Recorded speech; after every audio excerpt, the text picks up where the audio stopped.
Hey, buddy, this is Teaching to the Test Pattern. I'm Tom White, and you are getting ready to listen to part 2 of my conversation with Faraz, Ahmed, and Phillip Greene from Amitrace, where we talk about NDI. Today's episode, we talk about how it works. We talk about how reliable NDI has been and how you can really capitalize on a relationship with your IT people and how they can help you really make NDI a very, very cool thing for your program and protect you from potential failures. So definitely you want to listen to this one from beginning to end. You get to hear what our PA system sounds like just as we got started in this segment. An announcement for a 504 meeting, which was called a 505 meeting, was made. And it's always fun when you're recording things in a school setting, because we did this after school, obviously, and the school still exists and thrives. So today's show is brought to you by schoolvideonews.com, and that is where you can find tons and tons of content, including my January edition of the Sophomore Slump, where I give you my 2020 vision. And yes, NDI is a big part of my 2020 vision and things that I expect to see coming in education when it comes to video production. So you definitely need to go check that out.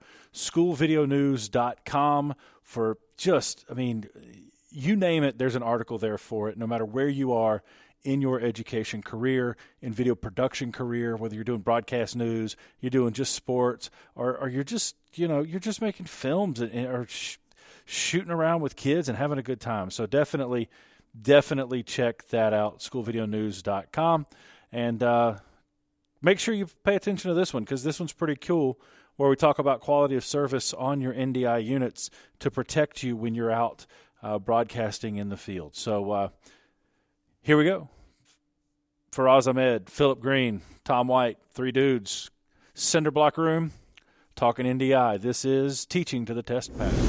Teaching to the Test Pattern. With NDI, and you're going out into the field, so let's say I send a kid out, and this is something that I hear a lot of. We talked video. Dr. Slaughter's 505 meeting is taking place now in the front office conference room. Gotta love it. Gotta love the school intercom. That actually sounds good right now. I should have heard it earlier this morning, or actually late last week too. Every time they would crack that mic, it would just feedback. Oh no! And they continue because they can't hear it, so they're trying to continue to talk, and it was torturous. And I lost my train of thought. So we've said video, and we've talked about graphics. What are other things? Can it do audio? Can it do comms? Can it do those things that when you're taking someone out of that comfort zone, how do we put them at ease to know that they can still do that big production that they're expecting with all of those bells and whistles via NDI? So we actually have a lot of success with like Bird Dog technology. Bird Dog converters like Studio has intercom built in both ways, and that's all through a PC application. The free app is pretty cool. It gives you 4 devices that you can talk back and forth. And what's exciting, not to interrupt you, is Bird Dog allows educators to get Intercom Pro. I don't know the exact word, but Pro essentially for free, a $600 value, I believe. Yeah, Comms Pro. It's Comms Pro, and so that's awesome for educators, and they realize that, and they're supporting educators. Sorry, continue. Absolutely. And again, those converters, they both do SDI and HDMI bidirectionally, and so they can actually get tally, not only the tally, but they can also get the return feed for your color commentators, your play-by-play operators, or even just a monitor for anyone else in the room to see. So I think that's really, really powerful, and technology is going to keep coming out that way. New tech right now is focusing on one direction. I haven't seen anything coming as far as their small converters go, coming back, but I'm sure that's coming right down the pipeline. They've got the rack units that do in and out. Yep, the NCIOs, which I was going to mention before. You were asking about like how NDI is being used in different ways. I'll give you a prime example. I've actually done it at Lassiter High School myself. I have fiber between my press box and my control room. Now that fiber is connected to 2 switches. Well, I used to use SDI to fiber converters, and I've done 4 of those, right? But I'm 4 cameras, that's it. And that's one direction, right? Well, with fiber, I can do both directions. But I don't have to do any of that anymore. I throw a bird dog or a spark or anything like that on the network, and now I have 16 possible sources, 24 if I really can go up to that much. Depends on how I want to run it. But that's over one fiber line, and that's just network. That's just really, really powerful for me. And I've noticed a couple of schools actually will take those PTZ ones or any PTZ for that matter, and they'll actually hang it upside down in their foyer, and they use that as just a cutaway shot.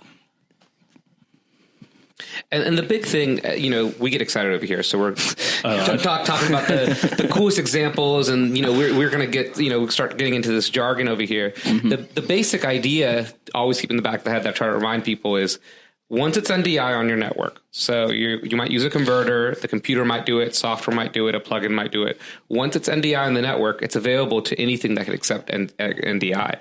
That can be vMix, that can be Wirecast, that can be the TriCaster, of course. That can be a lot of different devices that can accept that feed. Mm-hmm. But it's just a way to transport video back and forth. That's all we're doing. Rather than hooking up an HDMI cable directly from a camera to a TV, we're saying, hey, let's get it on the network, and then we can decode it anywhere we want to. Mm-hmm. And I've heard a lot of people ask, does that mean somebody's gonna interfere with my feed? No one's gonna accidentally stumble upon your video feed. They have to actively know what they're doing, and they'll have to install the software to decode it or whatever the case may be. So there was a lot of fear with that. It's just people think they're gonna intercept or do something with their feed. The easiest way to prevent that is change the password. Don't leave it the default. Well, and you have to remember, this is the same network that's carrying all your grade books and bank accounts and finance and everything else, security, cameras, all that stuff. And so schools are really, really good at their network technology and keeping it secure. They know they have to. They have a lot of very private information on it. And so your feeds are just as secure as that. It's literally running on the same cable. So let's talk about that. Let's talk about the IT administrator that says, no way, never.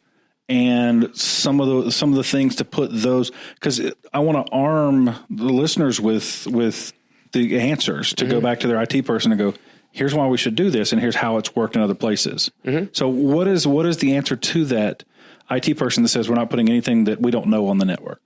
So the first thing I would ask is, have you had that conversation in the last 2 or 3 years?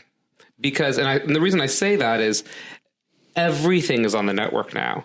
The kind of the protocol used to be is network shut down, don't touch my network, it's mine. And IT managers, directors have had to change, and they have. They realize they're the entire backbone. I mean, your HVAC systems and your fire alarms, everything is on there now. Lights. I mean, everything is on there in these schools. So they no longer can go, oh, this is mine. They've all created paths and VLANs and things that they need to, so they allow that. And they have protocols to make it possible.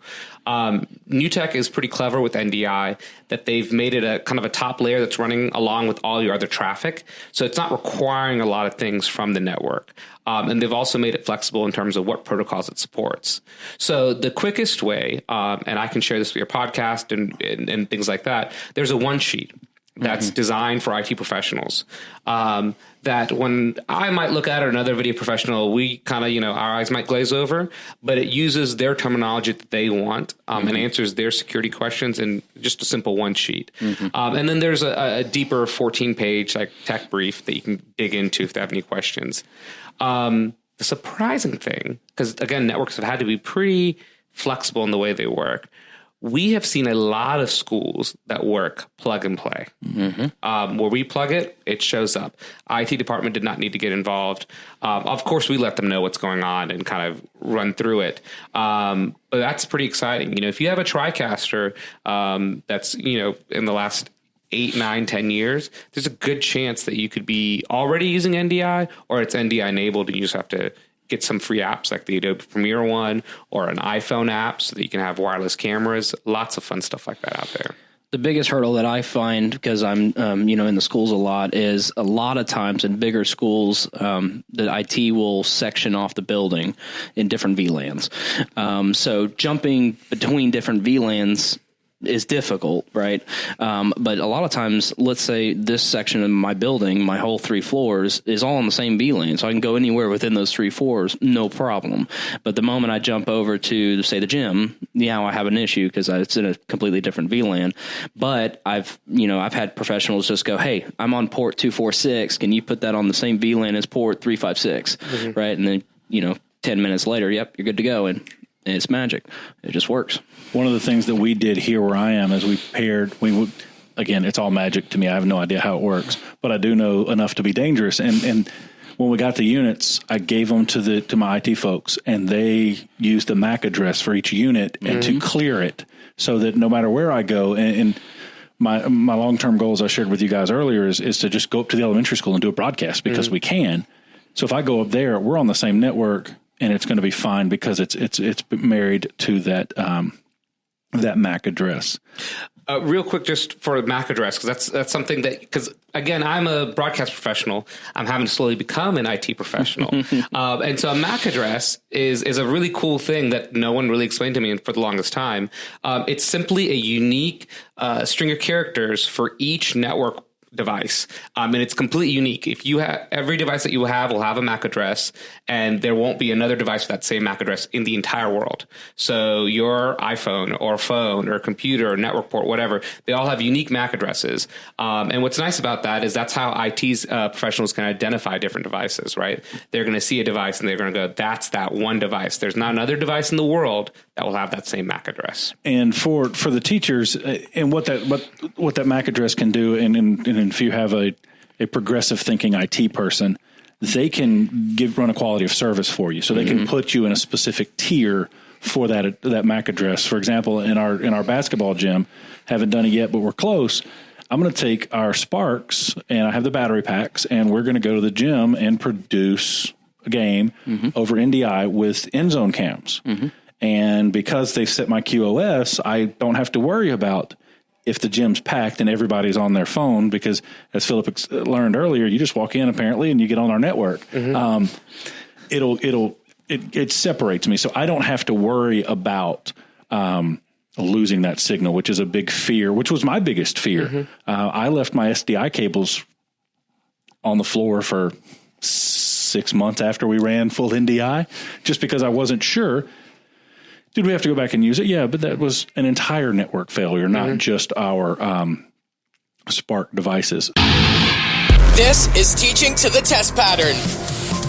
So how about that? If you work with your IT people, they can set you up to where no matter how many people go into your school building, your NDI devices are protected by using QoS. Video production has become a melding of the traditional camera shot types and angles and an IP or an IT professional. So hopefully that cleared the air for some of you as you were thinking about going NDI, but you're afraid to send it out in the field. Is NDI perfect? No, absolutely not. Will you have issues? Yes, absolutely. But I can say with full confidence and transparency that my news show is wireless NDI. We have 3 cameras that we use. We run audio into 2 of those cameras. And in the last year, NDI has failed me once, and it wasn't the video, but it was the audio, and it just required me to reboot the devices because I hadn't rebooted them in probably 2 months. So thank you so much for listening to today's show. We are now available pretty much everywhere. iTunes, or I guess it's podcasts now, Apple Podcasts, Spotify, newly released. We are now available on iHeartRadio. So definitely find us wherever you are. We're going to be around. Another part of this coming out in a couple of days, hopefully. It kind of depends on what I get done between now and then. Thank you so much for listening. And as always, go make awesome.